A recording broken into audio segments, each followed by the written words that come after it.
अस्सलाम वालेकुम नाज़रीन, फ़रिया रिव्यूज़ में खुश आमदीद। ड्रामा सीरियल पाल दो पल में रोशीन ने रो रो कर ख़ुद को हलकान करके रखा हुआ है तो वालदा उसे समझाती हैं कि तुम्हारी बेटियां किसी गैर के पास नहीं बल्कि अपने बाप के पास हैं। वैसे भी इस वक्त बासित के साथ सख्ती करना तुम्हारा घर तबाह कर सकता है।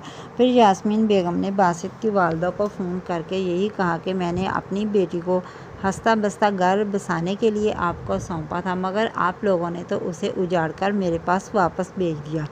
राबिया बेगम को ये सुनकर बहुत दुख हुआ। वो परेशान हो जाती हैं। वो अपने बेटे को समझाने की कोशिश करती हैं, उसे यही पूछती हैं कि मैंने तुम्हारी ऐसी तरबियत तो नहीं की थी बासित, तुम बेटे की ख्वाहिश में क्या से क्या बन गए हो। वो अपने बेटे को वार्न कर देती हैं कि अगर तुम अपनी माँ की खुशी चाहते हो ना तो अपनी बीवी और बच्ची को वापस लेकर आओ। वो बासित से नाराज़ हो जाती हैं तो बासित उन्हें मनाने की कोशिश करता है तो वो शर्त रख देती हैं कि अपनी बीवी और बच्ची को वापस लेकर आओ। उधर वफ़ा को तो यही फ़िक्र है कहीं बासित अपनी माँ की बात मानकर रोशीन को वापस ही ना ले आए।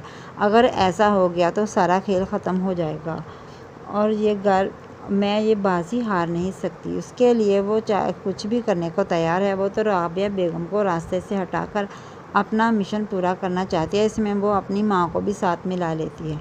उधर रिदा तो अपनी ज़िद पर कायम है। घर वाले परेशान हैं और कुछ समझने को तैयार ही नहीं। उसे तो बस सलमान ही चाहिए। उसके लिए चाहे सारा का घर बसने से पहले ही उजड़ जाए, उसे कोई फ़र्क नहीं पड़ता। नबीरा भी यही सोच सोच कर हैरान है कि इस तरह से वो अपने साथ साथ इस घर की इज्जत को भी दांव पर लगा रही है। सभी उसे समझाने में लगे हैं कि शायद रिदा समझ जाए, मगर वो कभी नहीं समझेगी क्योंकि उसे तो यही लगता है कि शायद सलमान उसके साथ मुखलिस है, सच्ची मोहब्बत करता है, मगर ऐसा नहीं है। वो तो उसके घर वालों को जलील करके अपना बदला लेना चाहता है।